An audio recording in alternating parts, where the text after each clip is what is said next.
اور اپوزیشن کو بھی دعوت دیا جائے کہ ہم بیٹھے، آنے والے سال کا بجٹ آ رہا ہے،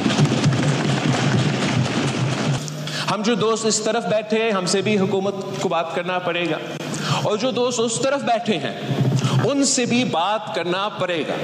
اور اگر ہم مل کے اس ایک ایشو پہ ایک ایسا کنسنسس بنائیں کہ ہم نہ صرف اپنے عوام کو یہ پیغام بھیجیں، بزنس کمیونٹی کو یہ پیغام بھیجیں، مگر انٹرنیشنلی یہ پیغام بھیجیں کہ پاکستان نے اپنے بنیادی جو معاشی مسئلے ہیں ان کا حل کے لیے 1 سال پلان نہیں، 5 سال پلان نہیں، مگر 10-20 سال کا پلان اب طے کیا ہے. اور ہم میں سے جو بھی سیاسی جماعت کل حکومت میں ہوگا وہ اسی پلان پہ عمل درآمد کرے گا. کون جیل میں جائے گا؟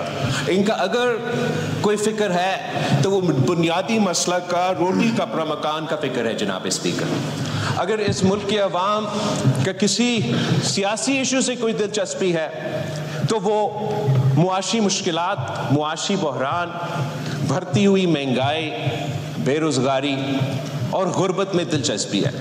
فکر ہے تو وہ بنیادی مسئلہ کا، روٹی کپڑا مکان کا فکر ہے. جناب اسپیکر، اگر اس ملک کے عوام کا کسی سیاسی ایشو سے کوئی دلچسپی ہے تو وہ معاشی مشکلات، معاشی بحران، بڑھتی ہوئی مہنگائی، بے روزگاری اور غربت میں دلچسپی ہے. اور وہ جب سیاست کی طرف دیکھتے ہیں، عوام کی طرف دیکھتے ہیں، حکومت کی طرف دیکھتے ہیں یا اپوزیشن کی طرف دیکھتے ہیں، تو ان کا امید یہ ہوتا ہے کہ ہم اپنے جو آپس کے مسئلے ہیں، جو ذاتی مسئلے ہیں، جو اپنے سیاسی ایشوز ہیں، ان کو سائڈ پہ رکھ کے ان کا بنیادی مسئلہ کو ترجیح دیں گے اور مل بیٹھ کے مشورہ کر کے کنسنسس بنا کے ہم ان کے مسائل کا حل پیش کریں گے. جناب اسپیکر، وزیر اعظم شہباز شریف صاحب نے جو پچھلی دفعہ وزیر اعظم بنا جب قائد اختلاف تھا، اور اس دفعہ بھی جب وزیر اعظم بنا تو جناب وزیر اعظم صاحب نے چارٹر آف اکانومی کی بات کی. اینڈ مسٹر اسپیکر، یہ پاکستان کا لانگ ٹرم مسئلہ کو اگر ہم نے ایڈریس کرنا ہے تو چارٹر آف اکانومی کے بغیر یہ ہو نہیں سکتا، ایک کنسنسس کے بغیر یہ ہو نہیں سکتا. اور وہ چارٹر کہیں سے ڈکٹیٹ نہیں ہو سکتا، وہ کوئی از خود فیصلہ نہیں ہو سکتا. اگر ہم نے ایک نیشنل اکنامک چارٹر بنانا ہے تو پھر سب سے مشورہ ہونا پڑے گا.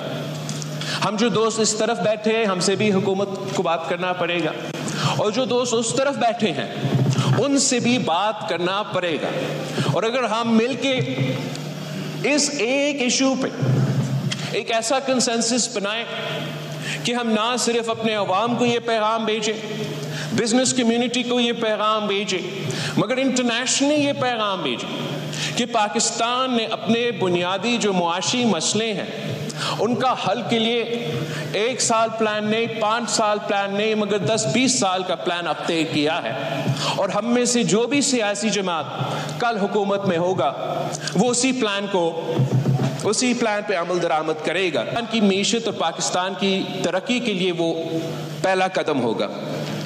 جناب اسپیکر، ہم نے جب اس حکومت کو ووٹ دینے کا، وزیر اعظم شہباز شریف صاحب کے ساتھ دینے کا فیصلہ کیا تو آپ کو معلوم ہے کہ پاکستان پیپلز پارٹی اور مسلم لیگ نواز کے درمیان ایک اگریمنٹ طے ہو چکا تھا. اور اس اگریمنٹ کے تحت ہم نے جو آنے والے بجٹ تھا، جو آپ کا پی ایس ٹی پی چاروں صوبوں کے تھا، ہم سے مل بیٹھ کے آپ کو وہ بنانا چاہیے تھا. اور افسوس کے ساتھ ہم نے اس شرط پہ عمل بھی نہیں کیا. اور ہم سمجھتے ہیں، پاکستان پیپلز پارٹی کے میرے اپنے ممبران سمجھ رہے تھے کہ اگر ہم اس حصہ میں شامل ہوتے تو ہم مثبت طریقے سے آپ کا اس عمل پہ کنٹریبیوٹ کر سکتے. اور شاید اگر ہم مل بیٹھتے تو اس کے نتیجے میں کوئی بہتر ایک رزلٹ نکلتا، اور جو بھی سیاسی کنسنسس سے بات بنتا ہے اس میں زیادہ طاقت ہوتی. لیکن صرف ہم سے یہ بات چیت نہیں ہونا چاہیے تھا. جناب اسپیکر، میرا تجویز وزیر اعظم صاحب اور وزیر خزانہ کے لیے یہ ہوگا کہ